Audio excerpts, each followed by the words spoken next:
Hello, viewers and humanity. Tell me, what is your favorite movie? And welcome back. Here you are, back again at Terrormedia. Today, we are talking about, you guessed it, Scream 2022. Scream Media. Yes. Terrormedia. That's what we should have called it, because my favorite scary movie is Scream. My favorite scary movie is The Midnight Man. Well, yes, that's our favorite scary movie. That's our favorite. Actually, when we want to have this nice, quiet evenings alone, we watch The Midnight Man. Seriously. The Midnight Man is quite a movie. If you haven't watched it, you should not. Literally, just fucking yourself instead. You'll be better off. Would not recommend that movie. I'm sure, like I said, we will talk about that movie eventually. It'll be a cursed day. It'll be a sad day in paradise when the fucking topic that we speak about is The Midnight Man. Now, before we get too far, my name is Daniel because in the last episode, I did not get to introduce myself because I fucked it up when I edited it. So I am Daniel. I am your co-host to Terrormedia. I'm also the editor, the graphic designer, and also a photographer at www.icam-photos.com. Please help me. I'm trying to get fucking photo shoots. He finally got it right this time. He struggled last time. You saw him fumbling and mumbling. I'm Angie. I'm the host. I'm the one who came up with the idea of this podcast, and he does all the technical, fancy schmancy shit. That's my job in this relationship, is the technical stuff. Yes, very much so. So before we ramble on anymore, Scream 2022. Yeah. Sorry for those of you wearing headphones. Long time in the making. Last film that we got from Scream was Scream 4 in 2011, which a lot of people were not a fan of when it came out, but apparently now it's making a comeback. People like it now. So apparently we're not one of them. By the way, in the comments or stuff below, if you guys want to let me know how I did on my little intro there, that'd be great. If not, it's fine. I'll go fucking drink bleach or something. So, we're not gonna get too into Scream 4 right now. Boo. But we will. Sorry. Sorry. Do you wanna host the show now? No, actually, I'm quite okay with not being paid at all. Thank you. Okay, great. So we're gonna start with the initial thoughts for the film. So first things first, I think one of the things this movie did better than Texas Chainsaw Massacre Original is that I liked the characters in Scream. Like, I liked I liked Mindy, I liked Dante, I liked Wes, I believe, Wes and Amber and the redheaded girl. I can't remember her name, I'm sorry. What a fan doesn't even remember the own name of the characters. Listen, but they're new characters, and at this point, disposable, because spoiler alert, she dies. Wow, you didn't even give people a chance to back out of the podcast. Listen, it's like I said, now it's out on Paramount Plus, everyone. So if you want to go watch it. What a shameless plug. Almost like what I'm about to do right now. www.icam-photos.com for 15% off your next photo shoot today. Sorry. Yes. Shameless plug indeed. As I was saying, the characters are a lot better in this movie. I liked it a lot because with the last movie that we got from them, from Scream 4, I didn't like those characters either. I think they were all very either annoying or boring, and the only one I liked was Kirby, and I think that was you mean like the Kirby overall consensus from the fans. You mean like Kirby the anime character, or like the Pikachu character? That's the wrong franchise, isn't it? Kirby's not an anime. He's not a Pokemon either. What the? Wait a second. I know. So you know what I'm talking about? Their little pink ball of fudge. Yeah. Yeah, that's not an anime. He's from Nintendo. So he's an anime because he's from Nintendo. No. You know what? Anyway, what was one of your first thoughts? Sorry. I'm unnecessarily stereotypical sometimes. Anyway. Actually, not anyway. If you want to listen to more of my rants, go to www.icam-. 15% off your next photo. The movie, 15% off today. Like the Geico insurance commercials, but much better. I actually do it. I'm just kidding. I really need money. First thoughts. Got it. Okay, good. First of all, I saw this movie in the theaters just with you. We did together. Yes. It was great. I enjoyed it. We saw it in Dolby. Dolby Plus, so the theater and the screen was huge. And I'm a big film person. If you guys listened to our last episode, which you should have, otherwise I would trip your grandmother down a flight of stairs. Our last episode, I was focused a lot on like the thematics to the movie, what the movie sounded like, what the movie looked like. So I think Scream 2022, since this is not officially titled Scream 5, I felt like this movie had a lot of hype built up to it. I thought the poster was amazing. If I had space on my walls for it, I would have definitely purchased one, but I don't. Because I collect Funko Pops. If anybody's selling a Ghostface pop out there, please, I will pay you full PPG, all right? Full. It's 110, I will give you 106. And then send it to me instead. No, it's going to go on my shelf because I'm a collector and you're not. No. See, but he doesn't know shit about scary movies and he doesn't know anything about Scream. So if you want to send it to a Scream fan, send it to me. Just on the down low. He can pay for it. Just send it to me. That's okay because it's going to go on my shelf and you won't know until your birthday. Anyway, I thought the movie was very good. I enjoyed it. I thought there was a few moments where I was a little bit confused because I wasn't sure of the backstory because I hadn't seen part 4, as you mentioned, with Kirby, who I know is Hayden Panettiere, not a fucking pink sludge bitch, all right? I understand. You also have not seen Scream 2 or 3, but I digress. I saw Scream 1, and you know what I took from Scream 1? What? That Don't Fear the Reaper song, which is very good. It's like, I'm just going to play it over because it's going to go on YouTube and nobody's listening to our shit anyway. So that's very, very optimistic of you to say. Thank you for, making my ego feel good. Sorry. I mean, at least 10 people will listen to us. I mean, I looked at the views for the last one. It has like 8. That's fucking depressing. Hey, I mean, for our first episode, thank you to the 8 people or the 2 people who listened to it 4 times. I mean, it's fine. I've listened to it like 5 times. Are you serious? Yeah. Are you for serial? Yeah. Oh my God. I want to support you very badly. I feel very pathetic now. Don't feel pathetic. I didn't put any hashtags on it. It's my fault. It was supposed to be a test pilot. This is true. This is true. Okay, so you were saying initial thoughts, please, before you make me cry. I thought the movie was good. I enjoyed it. I will definitely watch it again if I was asked to do it for informational purposes and film purposes as well, to break it down. Can we say a quick R.I.P. to Scott Hall? Yo, listen, guys, this is serious stuff right here, man. This is being recorded on the day where he has passed. So, Mr. Scott Hall, friends and family, fans around the world, please take a moment of silence. Be sure to send your, condolences and your prayers to the family of Mr. Hall and his friends and around, friends in the wrestling community and the fans around the world. Hopefully, everybody can sleep well tonight knowing that he's in a better place. So rest in peace, Mr. Scott Hall, Razor Ramon. What was his thing that he would say? Hey, yo, chico. Hey, yo. Hard work pays off. Dreams come true. Bad times don't last, but bad guys do. Well, so RIP NWO for life.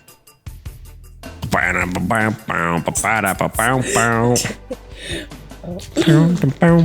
that point, I'm sure a lot of wrestling fans are saddened by that. We are. Let's get back to the topic on hand. Scream.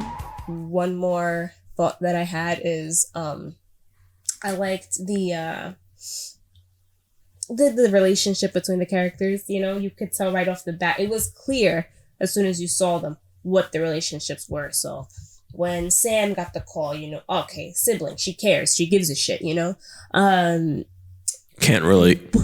Just kidding. I love you, Arissa. You had oh my God, I can't remember this girl's name, but what did I call that guy? Dante? You did call a guy Dante, yes. That's in the last movie. Wow, what a Scream fan doesn't listen. Let me tell you what's really. This movie's new. That's the thing. Like, I've only watched it twice. Okay, and you're a Scream fan. I've seen Spider-Man: No Way Home 6 times. Wow. Well, that's not being a fan. That's being called obsessive. How many times have you watched Scream 1? But that's different. Okay, Wow, that movie's it's been out different. for over 20 years. Okay, it hasn't been out for what, 3 months or 4 a month? months. 4 months, okay? Whatever. Actually, no, 3 months. You're right. Sorry. Whatever. It's been out for 20 years, okay? And they air it on HBO and on, TNT and freaking channels like that all the time. So, I watch it because I like it. That's called an obsession. It's not an obsession. Hello, Angie. You know what? How many times have you watched this awful, scary movie? Wow. Sorry, I actually like Scream 1. While Angie is looking up this information here because she done goofed, I don't remember. I will carry on your point here, and I will actually pivot momentarily and go into something else. And I will quickly start speaking about my favorite scene of the movie. Okay. Because you're the technical aspect of this movie. We're going to get into movies that I can break down more in the coming weeks. But for right now, I want to say my favorite scene in the movie was dun dun dun. Again, spoiler warning. For those of you who have not seen the movie, this is your time to back out. 3, 2, 1. Is when Dewey gets original recipe. Shout out to Dashy Games for that beautiful tidbit right there. But he gets schmiggity schmirked. And if you watch the trailer, there is a part where one of the killers, because there are two, says, "It is an honor." And in that moment, that soundbite is actually played over in the movie where Dewey gets stabbed. And as he falls to his death and hitting the ground, we kind of get this musical score that is both final in its sense, where it's like, okay, this music is really the final send off for this character, but it's also like eye opening, or I guess in this sense, ear opening, because we really get this tone that this character is really important in the movie, and these killers have finally ended him after so many movies where he was not killed. By popular demand, people have been demanding for this poor guy to get his ass handed to him for quite some time, including Angie, who's about to cut me off right now. Go ahead. Randy over killing Dewey. Like, come on. Like, Randy Orton? we liked... No. How dare you say. Sorry. Also, I found the name of the guy. Okay, go ahead. Mindy's twin brother, Chad. Oh, yeah. Big biker, big jock football. guy. Yeah. So Chad and Liv, you could tell off the bat they were boyfriend and girlfriend. Not Liv Morgan, for the record. Wes had a huge crush on Tara, which we kind of saw when Tara was attacked anyway, because it was like, oh, it's Wes. And I'm going to tell you my favorite scene now, since, my co-host, he jumped the gun and he told you guys his favorite scene. Wah, wah, wah. Cry about it. I'm just kidding. Please don't. I love you. My favorite scene was Sydney and Gail killing Amber. I always like to see Sydney kill her killers, like her pursuers. It's always fun. I think she's a badass bitch. I think she's amazing. I love Neve Campbell. And I don't like Amber's character. As bland as she was, I don't know what it is. I guess the actress is really good at her job. I couldn't stand her. There's going to be a lot of people. Happy to see her die. There's going to be a lot of people who are very angry about the fact that you just said that about Amber. I don't care. I really don't. Wow. That is very, very, very straightforward of you, and I'm proud of you for being very honest. Everyone's entitled to their opinion. Just like, a lot of people didn't like Scream 2, and I like Scream 2. I don't like Scream 3. I like to scream too. Go to bed. So that was my favorite scene. And also just to see, Gail and Sydney kick ass in the movies. Those are always fun, especially when, Gail, she doesn't really get physical too much, Okay. So, I like that scene. Yes, I'm sorry. I was waiting for you to finish, and plus, my stomach's hurting quite a bit. So, this is something that you're gonna, guys, our viewers and listeners, are gonna have to get used to. Don't open the door. Recording. All right, come in. Leave it recording. Go ahead. I farted twice. You're gonna throw it at me, you fucking... Jesus Christ. Sorry, guys. This is an unforeseen interruption here by a very unnecessary character. Well, you're going to have to wait. That's unfortunate for you. I have a job tomorrow, too. I have to be up at 4:30. Good night. Shut the fuck up and beat it.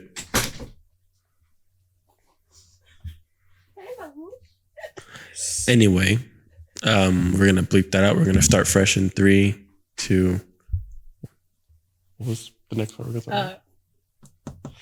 Plot holes, yes. So there was quite a bit of plot holes in this movie. I'm going to let you go ahead and take it away here because I think you did more of your homework on this movie in particular with plot holes.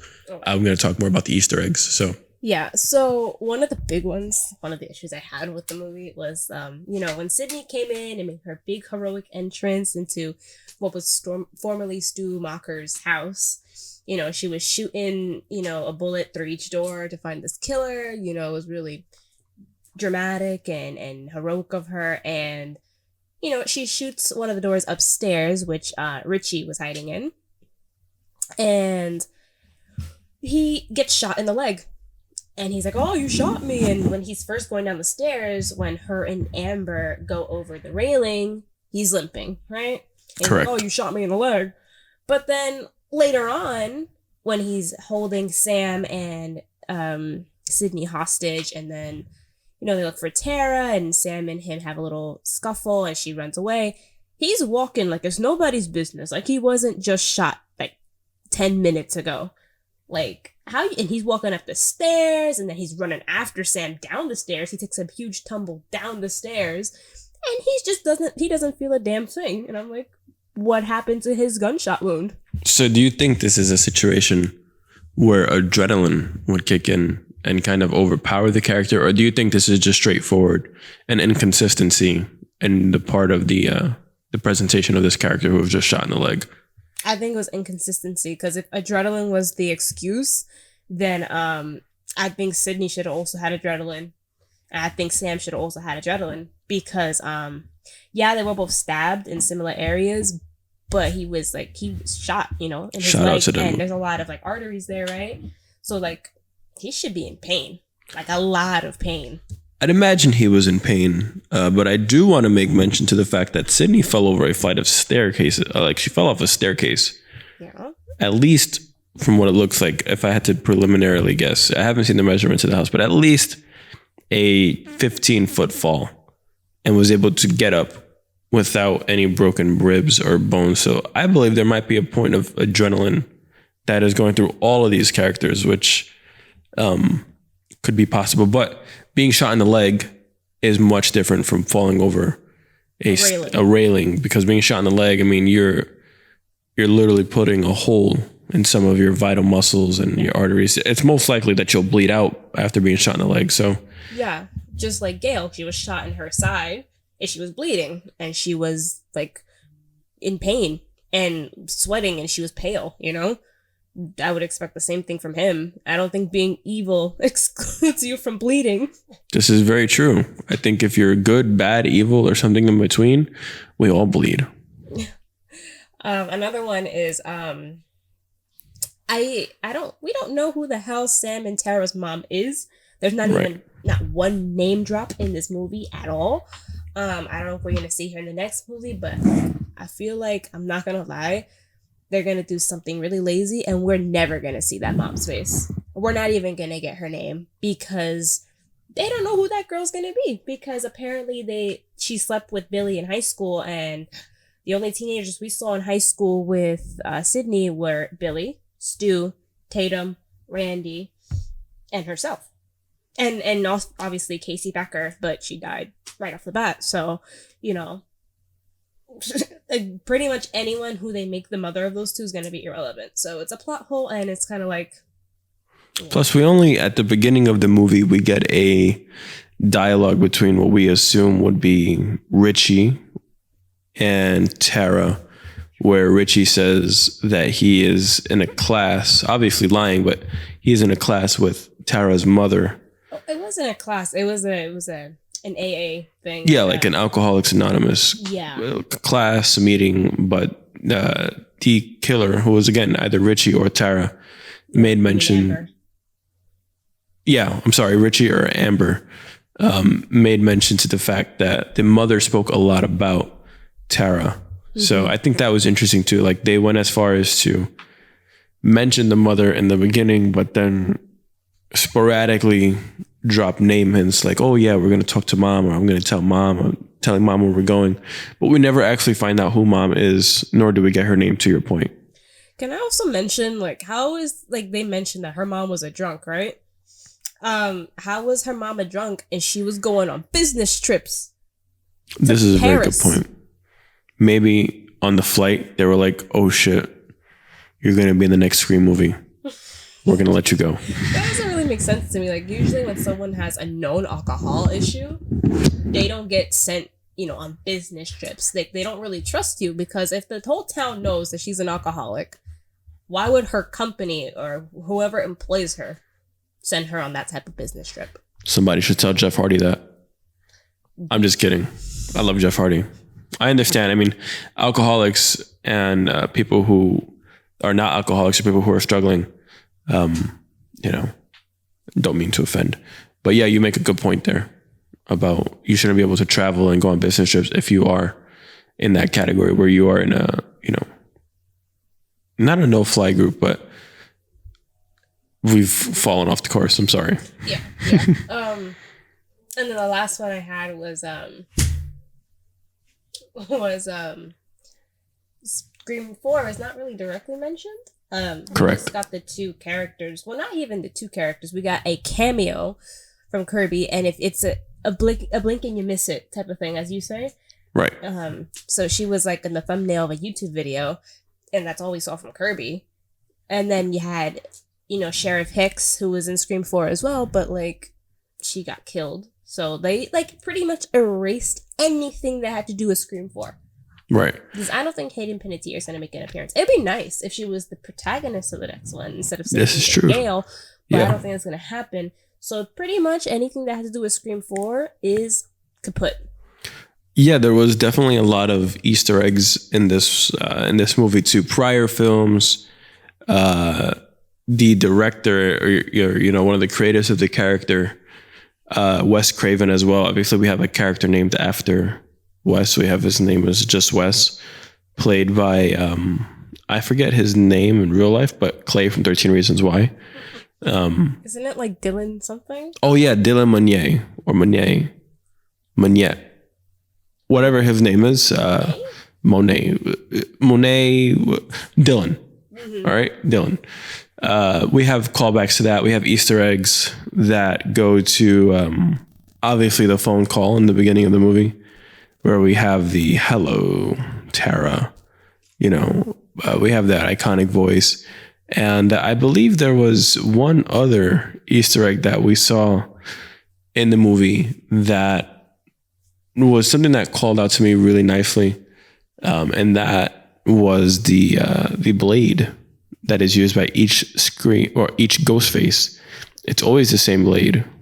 Yeah, and that's because every time a fan, you know, tries to recreate what happened in 1996, it's like they want to do it in every way possible. So like either connecting it to past kills or killers, or, you know, wearing a similar cloak, which interesting like point. the new shiny cloak, it's all sparkly. Right, a similar interesting point to mention for the cloak is I know we had spoke to today when we watched the movie.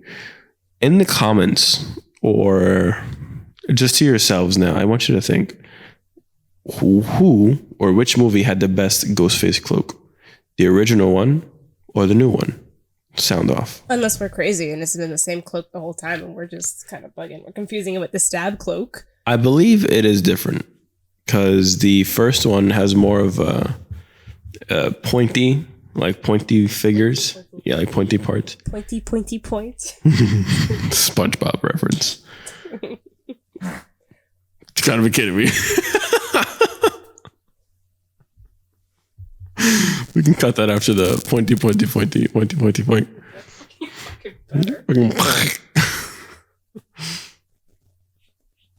I'm gonna need to see those notes.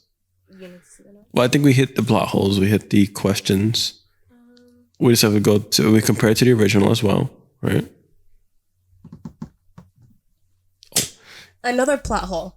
I thought this was fucking weird, and this is like, I guess, horror movie, thought process or whatever. But like, how did nobody see the sheriff being murdered right in front of her house? Like, she lived in a neighborhood. It's not like, she lived in the middle of nowhere. She lived at the hill like Sydney did or like Casey Becker did. She lived in a neighborhood. They killed her in broad daylight. They killed her on her doorstep. Nobody saw that. No witnesses. Nobody said, "Hey!" Tried to scare him off. Let me just say, she was a very important figure in that police department. She requested backup. The backup never came. They were so slow. They were like, "Yeah, no, we're gonna, I need to take a shit. Yeah, we'll get back to her at some point, And only for them to find out in the long run that the only back she got was a knife. Yeah, literally. Well, no. She had a knife in the back. She got stabbed in her chest. Oh yeah, I'm sorry. A lot. Multiple times. And then poor Clay, or Wes, I'm sorry. Poor Wes comes outside. Right through his neck. Right through his neck. That was so graphic. Well, it was also a very good scene in the movie too. The fight. He was really one of the only characters who didn't put up much of a fight. Yeah. He just kind of, he said like a "fuck you" really defiantly, and then died. Proceeded to get murdered. For those of you who watch Star Wars, he was like, Kenobi. But instead of screaming Kenobi, he screamed, "Fuck you!" Yeah. Sorry. So next, I want to talk about the comparisons to the original. So we had the most obvious one, which is when Sam was butchering Richie, the final stab. She lifted her hand up. Right, which was the same way Billy did in Scream 1. This was a direct callback to the original movie. Mm-hmm. We had the phone call, just like Scream 1, Scream 1996, we'll call it. When Tara picked up the phone and she played the game with Ghostface, just like Casey did. And just like Tara did as well. Mm-hmm. And also, the circumstances were the same. The Ghostface was dangling someone she cared about in front of her face. Like, either you get the answer correct or this person you care about is going to die. It was the same circumstance, the same stakes. I should start doing that at the McDonald's drive-thru because maybe their fucking ice cream machine will work. Like, you're going to make this fucking ice cream cone for me or I'm going to kill your sister. Sorry. I liked the connections to like the bloodline between the characters and past characters. So I can't remember his name, but well, you're on a roll today. I know. He was Stu Macher's nephew. Oh yeah, the guy who looked like Dean Ambrose. He did not look like Dean Ambrose. He looked like Dean Ambrose. I'm sorry, John Moxley. He did not look like John Moxley. But he was connected to Stu Macher. And then you had Chad and Mindy, who were the niece and nephew of Randy. Right. Who was a beloved character. And the one who was like him most was Mindy. So, that was nice. Shout out to the LGBTQ inclusion in this movie. Well, there would have been more, but they cut, apparently, Tara and Amber being girlfriends. Interesting. Poor Tara. I mean, Tara had it pretty bad. I don't think she needs any more complications. I mean, listen, I said this before and I'll say it again. Sometimes it hurts more for your best friend to betray you than your boyfriend or girlfriend.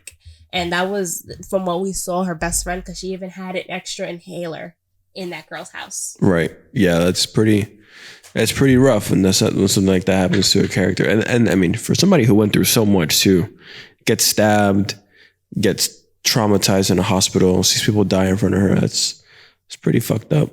It is. I would have needed like 5 Mike's Hard Lemonades. Oh yeah. 1,000. And then obviously, seeing Sydney in the Mocker house again since, the first time since Scream 1996. That was nice, you know? Wait, so they hadn't been in that house since the first movie? Yeah. Wowzers. Wowzers, ladies and gentlemen. I did not know that. Wowzers. Yeah. She was the closest thing she was to that house was a set in Scream 3. But then that was it. Interesting.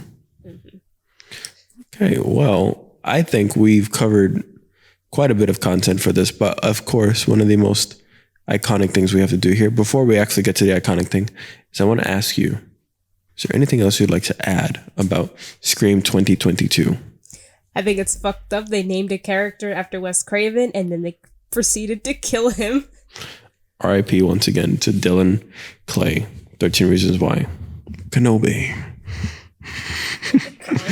And then I like the Easter eggs, like, you know, Sam and Tara's last name were the Carpenters, like you know, John Carpenter. Yeah, like John Carpenter. So that was cool. And, you know, Sydney lived on Elm Street, you know? But then there was also a road, like it was another blink and you miss it type of thing, where they were driving on a street called Elm Street, which was another callback to another one of Wes Craven's films. So I liked that too. Can't wait to review the new, if they ever do, the new version of a Nightmare on Elm Street.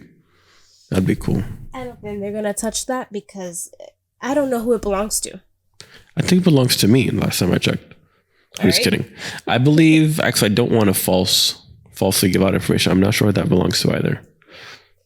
And then finally, I liked this line from Amber, which she said, you know, the thing about the stab movies, like / Scream movies, is there's no villain that keeps returning. There's no Jason or Michael Myers. So, you know, 2 name drops of 2 major horror movie or slasher icons. So I like that too.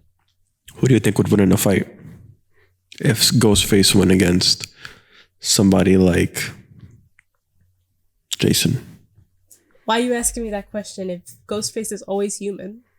Well, what if in a world where Ghostface became Brock Lesnar or Undertaker or Donald Trump? Alrighty. What score out of 10 yes. would you give Scream 2022 and why? Our iconic slasher score. I would give Scream 2022. I would give this movie a 8.5 out of 10 on a slasher score, and I will tell you why. Not why. It is because the movie was good. I thought the score to the movie was good as well.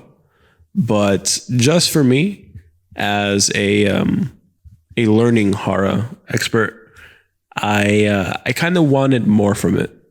I like when old characters meet their demise because it just, to me, feels a little bit more like definitive that, okay, we're going to end this story. We're going to move on with something different. So leaving Gail and Sydney alive, to me, while it probably moved the plot forward in a positive way, to me also felt a little bit to be expected. So that's what takes that 1.5 points off for me. But yes, an 8.5 out of 10 is what I give the movie. What do you think? I would give the movie a slasher score of, I think, the same, 8.5. You know, I liked the kills. I think they were pretty gory. I don't think anything's gonna top the hanging Casey Becker by her own intestines by a tree. Yeah, nothing's gonna top that. Or, you know, gutting a girl in her bedroom right across from someone's house, you know, from Scream 4. But I liked the violence in it, like seeing Tara's, you know, getting a knife stabbed through her hand.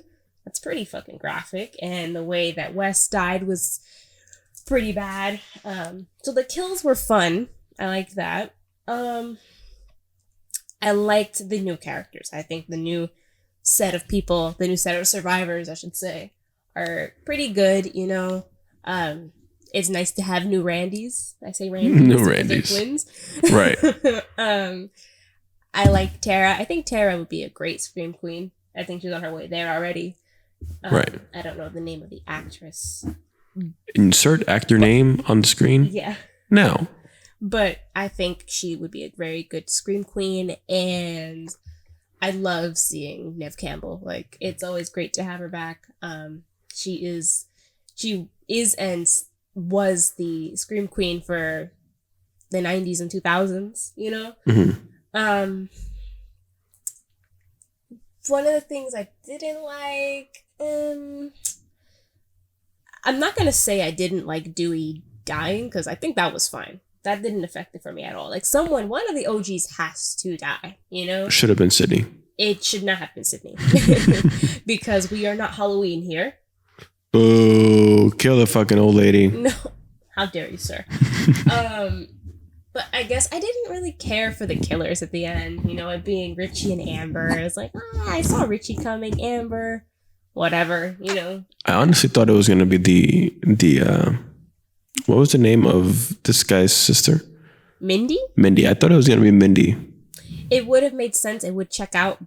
But, you know, they accused Randy of being the killer, too, because he was into horror films. This is very true. So it kind of would have made sense, but at the same time, it didn't have to be her, you know.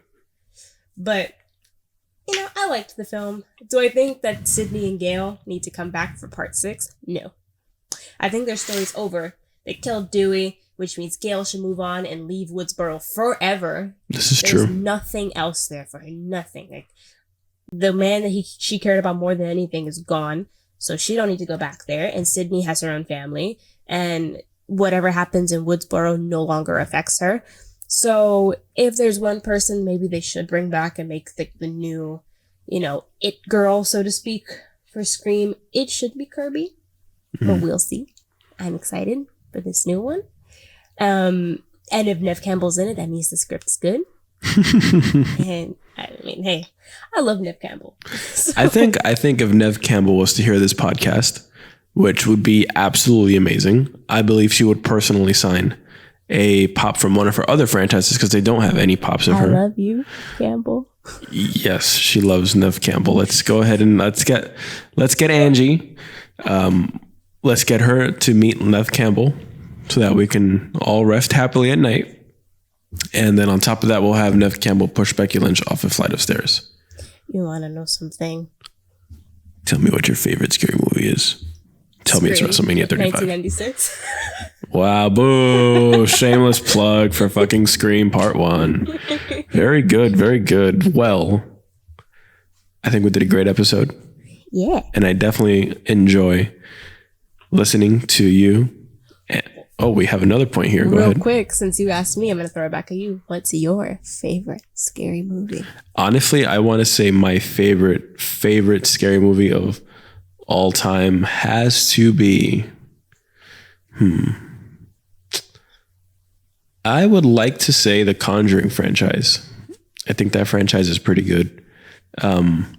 Franchise is good. The Babadook is a classic as well. Paranormal fan. Paranormal, yes. When I T-pose in the shower and I become a screwdriver going into the ceiling and my cat looks at me like, what the fuck is going on up there? That's my favorite time of day. So I would say the Conjuring franchise. A close second is the Babadook, and a very, very, very not super duper far behind third place is definitely the Drake and Josh movie. Drake and Josh movie. You know what? You're not wrong. That movie is nightmare inducing. So yeah, I mean, I'm sorry. Did I say Drake and Josh? I meant Josh and Josh. My bad. Yeah, we don't acknowledge the other Josh. I'm sorry. What was his name? I believe his name was Chris Benoit. I mean, Josh Parker. You know what? I think we're gonna end it right there. No more talk time for you. Oh man! Thank you for joining us on this episode of Terrormedia. We really appreciate you guys being here and listening. And those of you who do tune in, please make sure to like and subscribe and share with your friends, please. Thank you. And we will see you in the next one. Wait. I just want to make one more point really quick. To all of you who are listening out there, I want to pose a question for you for our next episode. Okay. My question to you, very simple. Just don't even think about it. Just give me your straight up answer. Okay. Iron Man versus Batman.